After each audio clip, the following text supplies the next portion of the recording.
A new study shows that President Biden's $1.8 trillion American Families Plan is actually $2.5 trillion.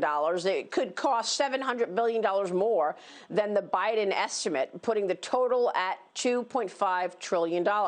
This is from the Penn-Wharton budget model. It says that the administration did not take into account the cost of tax credits for low-income families, universal pre-K, and free community college. Joining me right now is former Arkansas Governor, Fox News contributor Mike Huckabee. Governor, it's always a pleasure to see you. Look, I know that there are some smart people in this administration. Did they not understand that free college is not free? Somebody has to pay for it. Pre-K is not free. Somebody has to pay for it. How is it possible that they could make a $700 billion mistake? Well, it's obvious that the smart people called in sick the day that this decision was made, because you're exactly right. There's no such thing as the government giving away anything, because whatever the government has, it has to take from the people who earned it in the first place. Government is not a producer, it's a consumer. And the sooner people understand that basic fact of the economy, they're better off. And what they must begin to recognize is that when people say, oh, they're going to tax the big corporations, but Joe Biden's not going to tax me because I don't make $400,000 a year, they don't get it. It's real simple.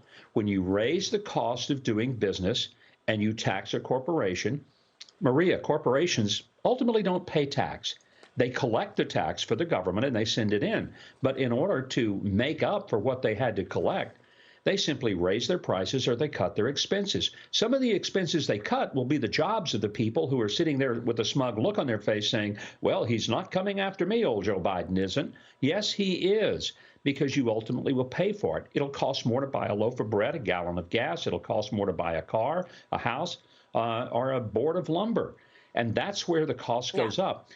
Let's remember something, Maria. Under President Trump, the tax cut helped the average American family. I'm not talking about rich people. I'm talking about people at the bottom by about $4,000 a year.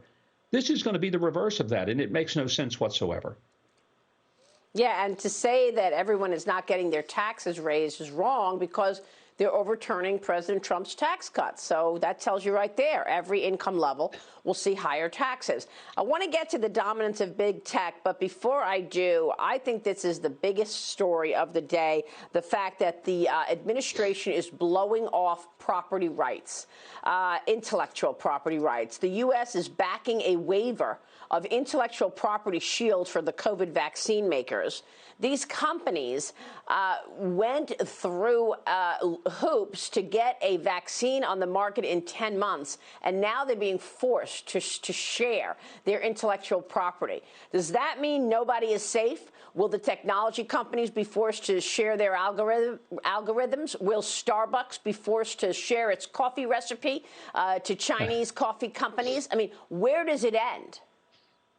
Well, it ends when we finally learn the 11 herbs and spices that Colonel Sanders put in the Kentucky Fried Chicken recipe. We'll finally get to that. This is really government overreach in the worst way. Well, but I mean, where does it end? And that's the legitimate question that you're raising, Maria.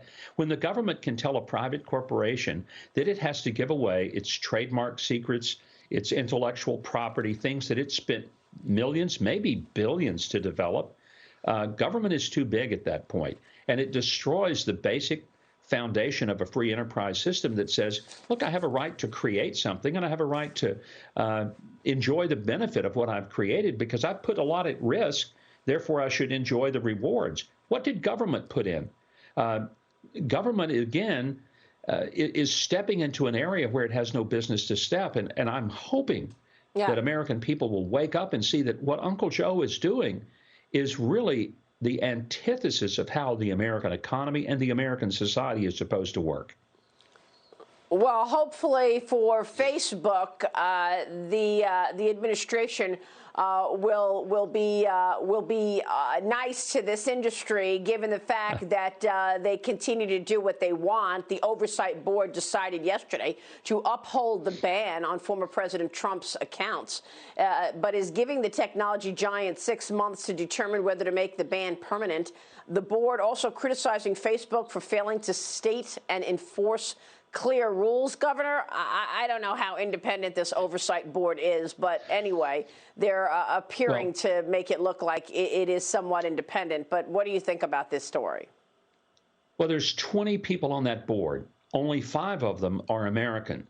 The board is based in London. I'm thinking, what does a board where 3/4 of it don't even belong to the United States of America, what right do they have to determine whether an elected sitting president of the United States should not be able to speak to the constituents of America, both the ones who voted for him or the ones who voted against him? And if Facebook is going to start banning political figures and picking some over the other, I'm thinking somewhere out there in America, there is an aspiring attorney who sees a billion-dollar, multi-billion-dollar lawsuit against Facebook, not only for restraint of trade, but also I think they have a really solid case to go after them for, frankly, election law violations. This is an election contribution on the part of Facebook, giving it to the other side.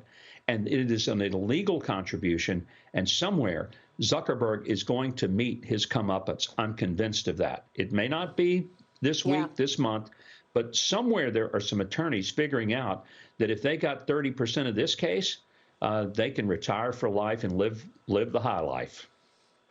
Yeah, well, Senator Tom Cotton was on this program saying winter is coming for big tech. We'll see about that. Mike Huckabee, good to see you this morning. Thanks so much. We will keep following all of that.